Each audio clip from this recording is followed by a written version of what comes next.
مشکور ہوں leader of the house and leader of the opposition کا، اور سینٹ کے معزز اراکین کا مشکور ہوں کہ انہوں نے مجھے یہاں مدعو کیا۔ متفقہ طور پر پیغام آیا اور میں حاضر ہوں تاکہ پاکستان کے حوالے سے کشمیر کے معاملے کے اندر میں نے ہمیشہ پاکستان کے اندر ایک اتحاد دیکھا، اپوزیشن اور گورنمنٹ کے اندر اس میں کوئی فرق نہیں تھا۔ اگر کنسٹرکٹیو اعتبار سے ہی مشورے دیے جاتے رہے، مگر کشمیر کے اندر پاکستان کے اندر دو رائے کبھی بھی نہیں بنی، اور آپ سب لوگ مبارکباد کے مستحق ہیں۔ میں یہ سمجھتا ہوں کہ 5 اگست کے اقدامات کے بعد، 5 اگست 2019 کے اقدامات کے بعد کشمیر کے اندر ایک ظلم اور زیادتی کے اعتبار سے ایک نئی وبا اور زیادہ خطرناک انداز سے وہاں پر عوامل شروع ہوئے۔ ایک جیل بنا دیا، لوگوں کے اوپر ہمیشہ سے ظلم ہوتا رہا ہے، مگر یہ کہ مزید بڑھ گیا پچھلے سال کے اندر۔ تو لہٰذا آج کا دن بڑا انتہائی اہمیت کا حامل ہے کہ کم سے کم ہم اپنی بات دنیا کے سامنے رکھ سکیں۔ جو انسانی دہشت گردی کے اعتبار سے دشمن سرگرمیاں، جو ظلم اور انسانیت سوز مظالم جہاں کشمیر کے اندر ہوئے ہیں، وہ ساری دنیا کو پیغام دے سکیں، اور اس کے ساتھ ساتھ اپنے کشمیری بھائیوں کو بھی یہ بتا سکیں کہ ہم تمہارے ساتھ ہیں۔ پاکستان ایک پرامن جد و جہد کے لیے کوششیں کرتا رہا ہے، کرتا رہے گا، اور ان کو بھی پتہ ہونا چاہیے کہ ہم آپ کے ساتھ ہیں اور کبھی بھی آپ کو اکیلا نہیں چھوڑیں گے۔ آج جب میں اس کے اوپر کچھ چیزیں پڑھ رہا تھا تو مجھے شاعر علامہ اقبال کا ایک مشہور شعر کشمیر کے حوالے سے، انہوں نے 3-4 اشعار کہے، جس میں سے 2-3 فارسی کے اندر ہیں اور 1-2 اردو کے اندر ہیں۔ اس کا پہلا مصرع مجھے بڑا اپیل بھی کیا اور میں آپ کے سامنے رکھنا چاہتا ہوں کہ آج وہ کشمیر ہے محکوم و مجبور و فقیر۔ انہوں نے کہا کہ آج وہ کشمیر ہے محکوم و مجبور و فقیر۔ تو میں ایک جسارت کرنا چاہتا ہوں کہ اتنے عرصے کے اندر وہاں کے حالات اور تبدیل ہوئے، تو صرف ایک لفظ اس کے اندر شامل کرنا چاہتا ہوں کہ آج وہ کشمیر ہے مظلوم و محکوم و مجبور و فقیر، کہ جو ظلم ہوا ہے پچھلے زمانے کے اندر وہ شاید علامہ اقبال کے زمانے سے معاملہ کہیں اور بڑھ گیا۔ آج کے دن اس معزز ایوان کے اندر جو بات ہوگی اس کے بڑے دور رس نتائج نکلیں گے، مگر اس کے ساتھ ساتھ کہ پہلے ہم کوئی باتیں اور بھی رکھیں تو اس کا تاریخی پس منظر پر توجہ دلانا ضرور ہے پاکستان کے لوگوں کا اور دنیا کے سب لوگوں کا۔ آپ لوگ سب واقف ہیں کہ کشمیر کو جب انگریز سامراج نے فتح کیا تو 75 لاکھ میں کموڈٹی کے طور پر ڈوگرا مہاراجہ گلاب سنگھ کو 75 لاکھ روپے میں بیچ دیا گیا کموڈٹی کے طور پر۔ اچھا، اور یہ کموڈٹی کی تاریخ دنیا کے اندر آج بھی موجود ہے کہ مختلف ممالک اپنی تجارتی اعتبار سے اصول بناتے ہیں، اصولوں کے اوپر نہیں، اخلاقی اور انسانیت کے اصولوں کے اوپر نہیں، مگر تجارتی وزن جو ہے وہ ان کے فیصلوں پر اثر انداز ہوتا ہے۔ تو یہ 75 لاکھ میں بیچ دیا گیا کموڈٹی کے طور پر، اور اس کے بعد سے وہاں ظالم ڈوگرا راج شروع ہوا، جس نے اس 75 لاکھ روپے جو دیے تھے وہ لوگوں ہی سے وصول کرنے تھے، تو بڑا ٹیکسیشن بھی کیا۔ کشمیریوں کی جد و جہد جب سے چل رہی ہے، اس سے پہلے سے چل رہی ہے، مگر اس کے بعد سے زیادہ عیاں ہے۔ 1931 میں 22 کشمیری شہید ہوئے ظالم ڈوگرا راج کے خلاف جب انہوں نے جد و جہد کی، اور 1947 میں اس کے پوتے نے مہاراجہ ہری سنگھ نے اس معاملے کو اور تکمیل تک پہنچایا۔ مگر 24 اکتوبر 1947 ایک وہ دن ہے جو میں سمجھتا ہوں کہ بڑا اہم، جس دن سردار ابراہیم صاحب مرحوم کی قیادت میں کشمیر کی بہادر عوام نے 24 اکتوبر 1947 کو آزادی کا اعلان کیا۔ حقیقی حکومت جب بن گئی تھی اور ہندوستان پریشان تھا، بھارت پریشان تھا کہ اس کا کیا حل کیا جائے، اور راتوں رات مہاراجہ ہری سنگھ کے ساتھ مل کر انسٹرومنٹ آف ایکسیشن جو غیر اخلاقی، غیر قانونی، خفیہ انداز سے سائن ہوا یا نہیں سائن ہوا، مگر 26 اکتوبر کو وہ سائن کر کے اس کو ہندوستان کے حصے میں ڈالنے کی کوشش کی گئی۔ میں بعد میں ذکر کروں گا، مگر میں جانتا ہوں اور آپ لوگ واقف ہیں کہ پاکستان نے کل ایک نقشے کا اجرا کیا ہے جس کے اندر جوناگڑھ کو، سر کریک اور بہت ساری جگہوں کو یہ شو کیا جو حقیقت تھی، جو پارٹیشن کے اصولوں کے مطابق حقیقت تھی۔ اس کے اندر سردار گڑھ بھی شامل ہے۔ تو وہ ان کی ایکسیشن ہوئی، یہاں پر جعلی اصول، پارٹیشن کے اصولوں کے خلاف ایک جعلی دستاویز سائن کی گئی۔ کشمیر پر کشمیری عوام کا ڈی فیکٹو حکومت قائم کر چکے تھے کشمیری، مگر اس کو ہٹایا گیا، اور جب حالات اور خراب ہوئے تو بھاگ کر ہندوستان سلامتی کونسل میں گیا۔ سلامتی کونسل اور یونائٹڈ نیشنز کی اقوام متحدہ کی بھی ایک تاریخ ہے۔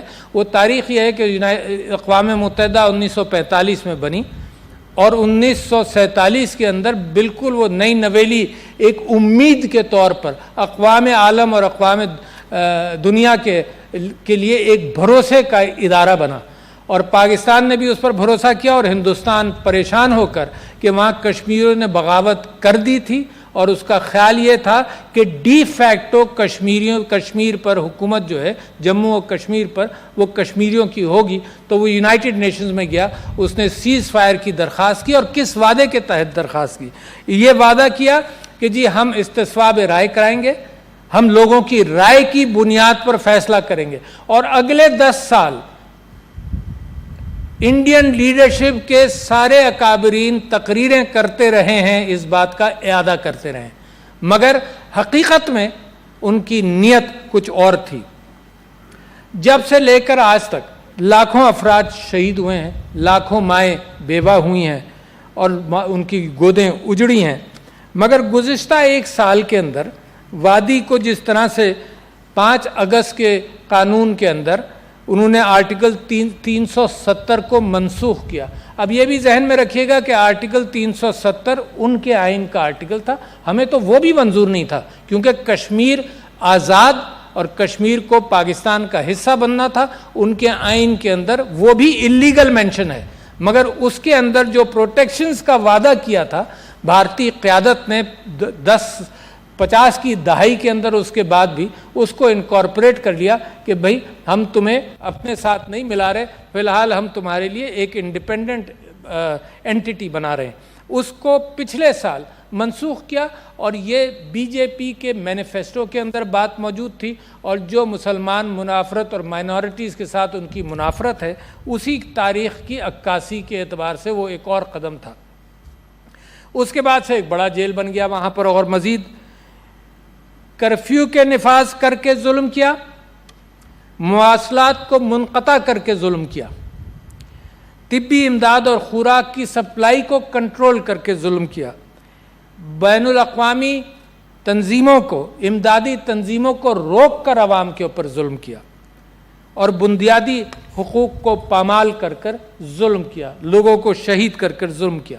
اس کے علاوہ ایک دوسرے دو اور قوانین میں ان کو مزید آرم فورسز جو وہاں پر موجود ہیں، جو 9 لاکھ سے زیادہ ہیں، اور سب سے زیادہ ملٹرائز خطہ دنیا کے اندر Indian illegally occupied Jammu and Kashmir ہے، وہاں armed forces special power act کے ذریعے اور پبلک سیفٹی ایکٹ کے ذریعے آرم فورسز کو وہاں جو طاقت دی گئی، تو ظلم کے اعتبار سے ان کے ہاتھ کھول دیے، جو مرضی آئے وہاں پر وہ کریں، ان کو کوئی پوچھنے والا نہیں ہے۔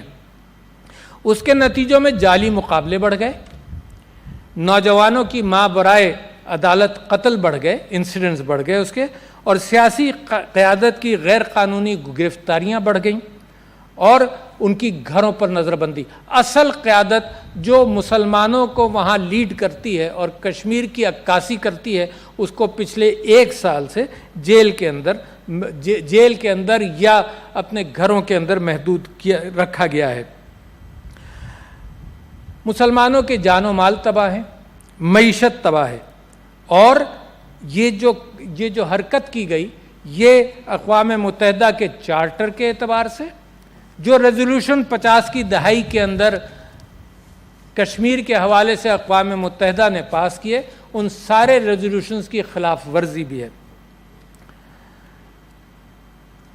بچوں کے حقوق کے اعتبار سے جنیوا کنونشن کو بھی پامال کیا گیا، اور اس کے ساتھ ساتھ پاکستان کے ساتھ ایک معاہدہ تھا، شملہ معاہدہ۔ شملہ معاہدے کے اندر یہ طے پایا دونوں ممالک کے اندر کہ کشمیر جو ہے وہ دو طرفہ مذاکرات کے ذریعے اس بات کا حل تلاش کیا جائے گا، مگر مجال ہے 1973 میں جب یہ سائن ہوا، جب سے لے کر آج تک ہندوستان نے کسی موقع پر اس پر بات کرنے سے انکار کیا۔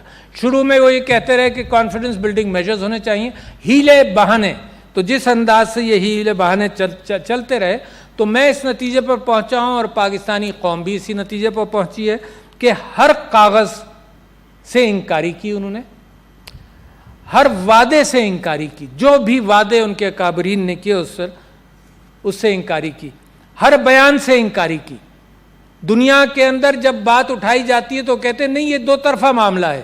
اب جب دو طرفہ معاملات کے اعتبار سے پاکستانی حکومت کہتی کہ آؤ بیٹھو بات کرو، تو یہ کہتے ہیں کہ نہیں یہ دو طرفہ، اس میں ہم ڈسکس ہی نہیں کریں گے۔ تو لہٰذا یہ ضد جو ہے بھارت کی، یہ زمین کی خاطر ہے کیونکہ لوگوں کی خاطر نہیں ہے۔ پاکستان کا موقف لوگوں کو آزاد کرنا ہے، لوگوں کے اوپر جو ایک استبدادی قوت اور ایک ظالم قوت ہے اس کو ہٹانا ہے۔ یہ مسلم اکثریتی کیفیت کو کشمیر کی قانونی اور آئینی حیثیت کو بدلنے کا بھارتی آئین نے 370 اور 35A کے اعتبار سے یہ تبدیلی کی، یہ غیر اخلاقی، غیر قانونی، ماورائے آئین جنیوا کنونشن اور بین الاقوامی قوانین کی خلاف ورزی ہے۔ پھر کشمیر کی آزادی پر جس انداز سے ظلم کیا گیا اور زیر حصار رکھا گیا، لاک ڈاؤن ایک مختلف کیفیت ہے اور زیر حصار رکھنا بالکل مختلف ہے۔ لاک ڈاؤن کے اندر آزادی گفتگو، آزادی رائے، آزادی اجتماع کہیں نہ کہیں تو ضرور ہوتا ہے۔ یہ حصار کی کیفیت کے اندر لوگوں کو زیادہ پریشان کیا، اور آپ تصور کیجئے کہ بیمار اسپتال نہیں جا سکتا، آپ تصور کیجئے اس کا علاج نہیں ہو سکتا، روزگار بند ہے۔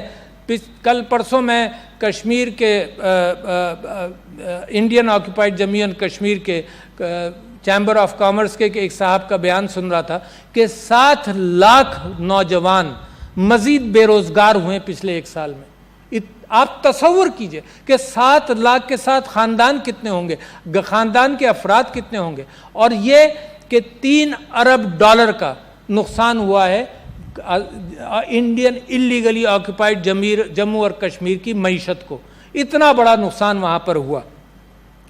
تو میں سمجھتا ہوں کہ پیلٹ گنز آپ کو یاد ہیں، میں نے چیلنج کیا تھا، جو اس زمانے میں میں نیشنل اسمبلی کا ممبر تھا، تو ٹاک شوز میں جا کر میں چیلنج کرتا تھا کہ ہندوستان یہ پیلٹ گنز کشمیر کے علاوہ کہیں نہیں استعمال کرے گا، اور یہی ہوا۔ صرف کشمیر کے مسلمانوں کے خلاف یہ گھناؤنی بندوق جس سے چڑیاں ماری جاتی ہیں ان سے نابینا کیا، لوگوں کو مارا اور بے دریغ اس کو استعمال کیا۔ 13,000 نوجوان گرفتار ہوئے ہیں پچھلے 1 سال کے اندر۔ عورتوں کا ریپ اور ہراسانگی بڑھی ہے، اور یہ مسلسل چل رہا ہے، اور دنیا کو ہم دکھاتے رہیں گے، بتاتے رہیں گے، اور ہماری اپیل ہے دنیا سے کہ وہ آنکھیں کھول کر دیکھیں کہ انسانیت سوز مظالم وہاں پر ہیں۔ آپ کو وہ بچے کی تصویر یاد ہوگی جس کے نانا کو صرف گاڑی سے نکلنے پر اور پوچھنے پر اس کو مارا گیا، اور اس بچے کو اس نانا کی میت پہ اس کی چھاتی پر بٹھایا گیا۔ کیا ظلم نہیں ہے یہ؟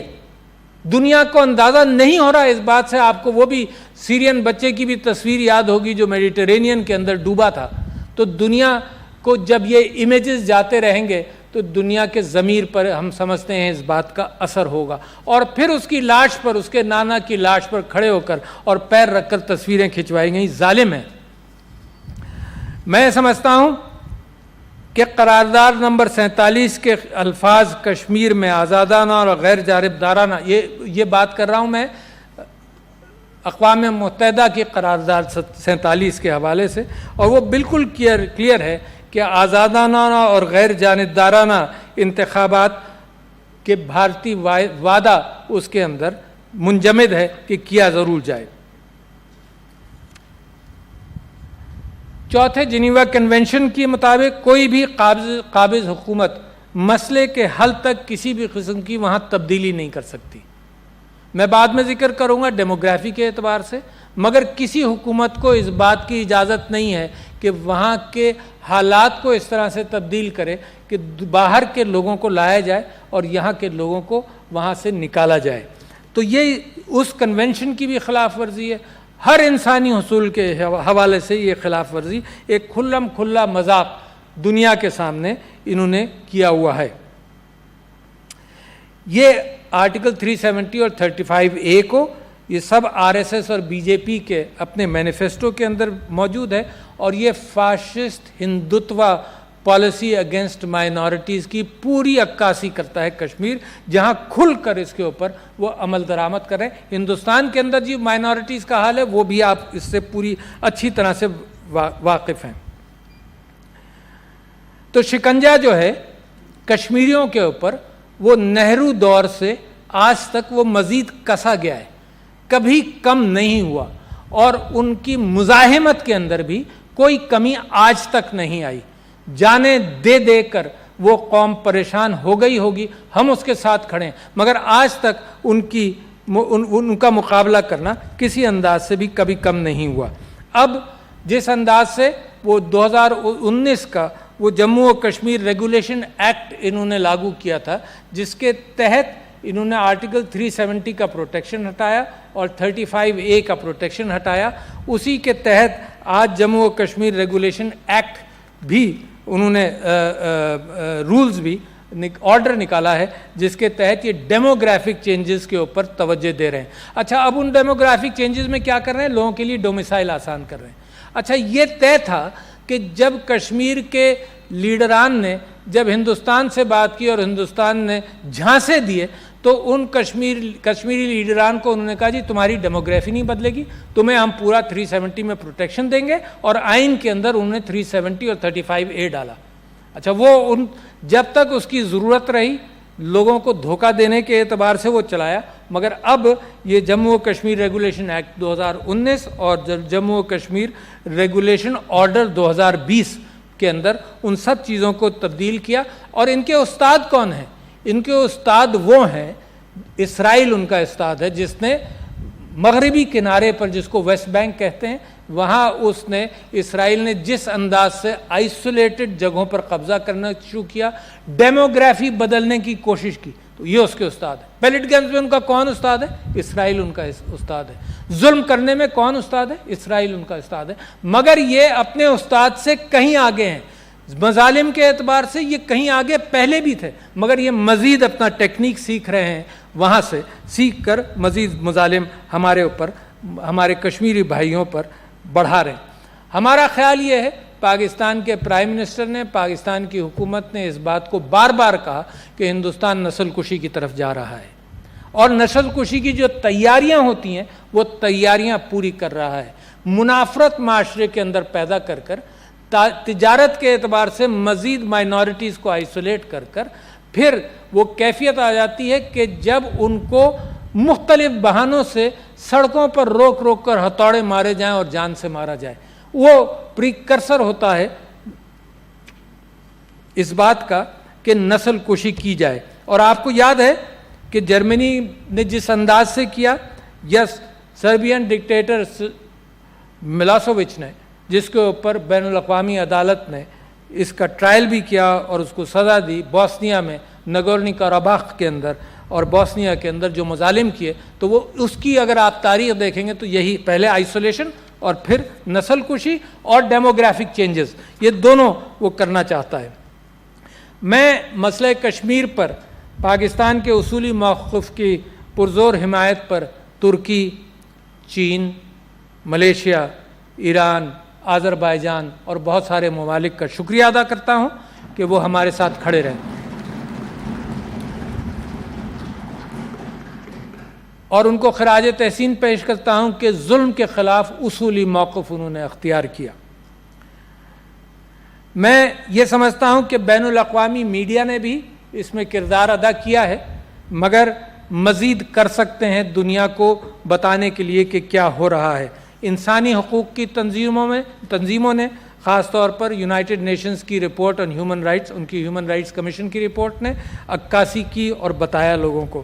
اراکین کانگریس امریکہ میں، یورپ کے اندر، یورپین یونین کے پارلیمنٹ کے اندر لوگوں نے بھی اس بات کو اجاگر کیا۔ برطانیہ کے اراکین پارلیمان کا، ان سب تنظیموں کا میں مشکور ہوں اور پاکستان مشکور ہے جو یہ دنیا کو بتا رہے ہیں کہ کیا مظالم کشمیر میں ہوئے اور اس کا اصل حل کیا ہے۔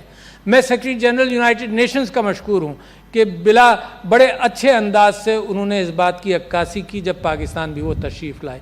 مگر میں سمجھتا ہوں کہ پاکستان کا رول اب یقیناً اور بھی بڑھتا چلا جاتا ہے۔ سوشل میڈیا ایک ہتھیار ہے، حکومت تو کرے گی، میں حکومت سے اپیل کرتا ہوں کہ اپنی کوششیں جاری رکھیں، مزید اس میں تقویت ڈالیں۔ پارلیمنٹ سے گزارش کرتا ہوں کہ شکر گزار بھی ہوں، گزارش بھی کرتا ہوں کہ جس اچھے انداز سے کشمیر کے اوپر آپ نے ہمیشہ یونٹی کا مظاہرہ کیا، یہ یونٹی جاری رہے گی، مجھے اپیل کرنے کی بھی ضرورت نہیں، یہ آپ کے دلوں سے نکلتی ہے۔ تو لہٰذا فوری طور پر میں کچھ ڈیمانڈز بھی رکھنا چاہتا ہوں جو عکاسی کریں گے آپ سب کے جذبات کی۔ میں سمجھتا ہوں کہ فوری طور پر کشمیر سے فوجی محاصرہ ختم کیا جائے، 9 لاکھ قابض فوج کو واپس بلایا جائے، ذرائع ابلاغ پر عائد پابندیاں ہٹائی جائیں۔ نمبر 3، انسانی حقوق کی خلاف ورزیوں کو فی الفور ختم کیا جائے۔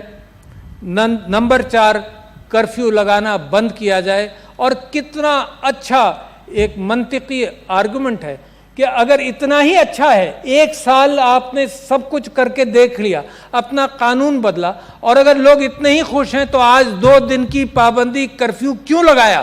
ہمارے آزاد کشمیر میں آپ جا کر دیکھیں، سب کچھ کھلا ہوا ہے، میڈیا کے لیے کھلا ہوا ہے، فارنرز جا کر دیکھنا چاہیں جا کر دیکھیں۔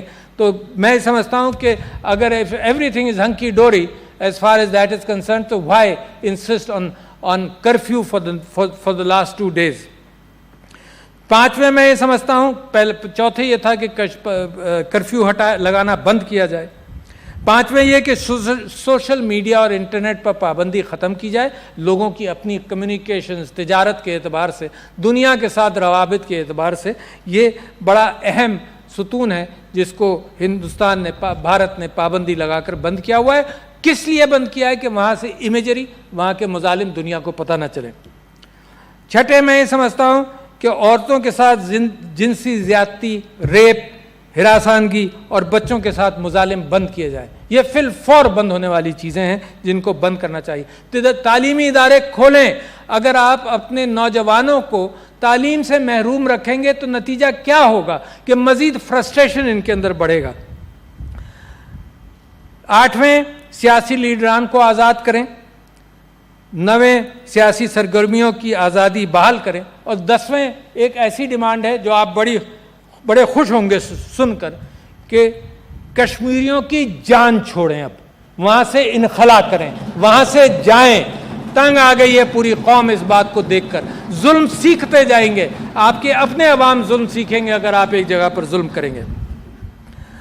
میں مسئلہ کشمیر کے حوالے سے مؤثر انداز میں مختلف علاقائی اور بین الاقوامی فورمز پر اجاگر کرنے کا سہرا میں حکومت کا شکریہ بھی ادا کرتا ہوں، اور خاص طور پر اس بات کو کہ جس انداز سے عمران خان صاحب نے اقوام متحدہ کی جنرل اسمبلی میں بات رکھی اور سارے لیڈران سے ملاقات کے دوران بات رکھی، بڑا اچھا کیا۔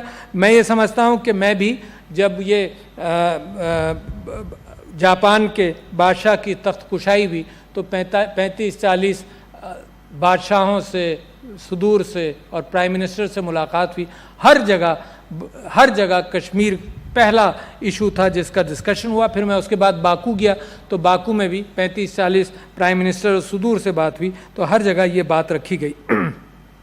اقوام متحدہ نے جو 50 یا 55 سال بعد کشمیر پر بحث کی، تو یہ آپ کا، میں سمجھتا ہوں کہ حکومت کی کامیابی اور حالات کی خرابی سب نے اس بات پر اثر انداز ہوئے۔ میں یہ بھی بتانا چاہتا ہوں کہ پاکستان ہمیشہ پرامن رہنے کی کوشش کی. یہ حکومت بھی آئی, ہمارا ہمیشہ پیغام یہ رہا کہ امن رہے گا. بہت سارے ان کو مودی صاحب کی حکومت جب نہیں بھی آئی تھی تب بھی یہ بات کہی عمران خان صاحب نے, وہاں سے جو جواب ٹیڑھے ترچھے آتے رہے تو یہ سوچا گیا کہ شاید جب یہ الیکٹ ہو جائیں گے, یہ الیکشن کے لیے یہ کام کر رہے ہیں, الیکٹ ہو جائیں گے تو ٹھیک ہو جائیں گے. کوئی فرق ان کے اوپر نہیں پڑا. اور پلوامہ کے ساتھ ایک فالس فلیگ آپریشن کے بعد جب انہوں نے حملہ کیا تو پاکستانی حکومت نے ایک اور کمال کیا کہ جو گرفتار پائلٹ تھا, 2 جہاز ان کے گرائے, جو گرفتار پائلٹ تھا اس کو بھی واپس کیا. یہ دکھانے کے لیے کہ ہم امن چاہتے ہیں, یہ انسسٹ کرنے کے لیے کہ ہم امن چاہتے ہیں. اور آپ کو میڈیا کا اندازہ ہوگا کہ آپ تو اتنے سیکھ چکے ہیں افغانستان کے بعد اور حالات کے بعد, اتنے سیکھ چکے ہیں کہ امن کی اصل قیمت کا آپ کو اندازہ ہے. تو لہٰذا پاکستان کے عوام, پاکستان کا میڈیا اور پاکستان کی حکومت امن کی بات کرتی رہی. اس کے برعکس اگر آپ بارڈر کے ادھر جائیں تو ہندوستان کا میڈیا, ہندوستان کے عوام اور ہندوستان کی جو حکومت تھی اس نے امن کی بات نہیں کی. اس نے کہا بدلہ لیں گے, ہم یہ کریں گے, ہم گھس کر ماریں گے. انہوں نے دیکھ لیا کہ ان کا حشر کیا ہوا. اور ہم اس کے اندر ہمیشہ, میں سمجھتا ہوں کہ ان کو کہا یہ گیا کہ we will not think of retaliation, we will retaliate. تو اس غلط فہمی میں بھی مت رہنا کہ کچھ دن ہم سوچ بچار کے اندر گزاریں گے. تو وہ بات آج بھی ہماری درست ہے.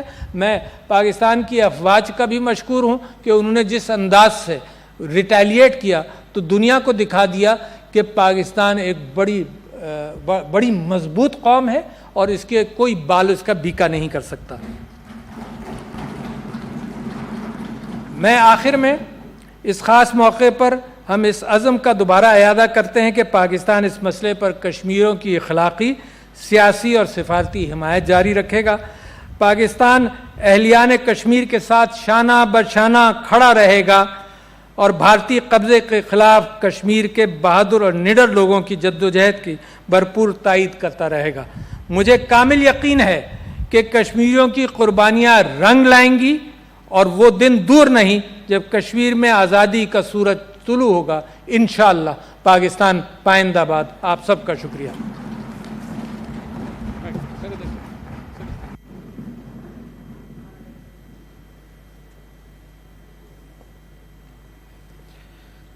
Thank you, Mr. President.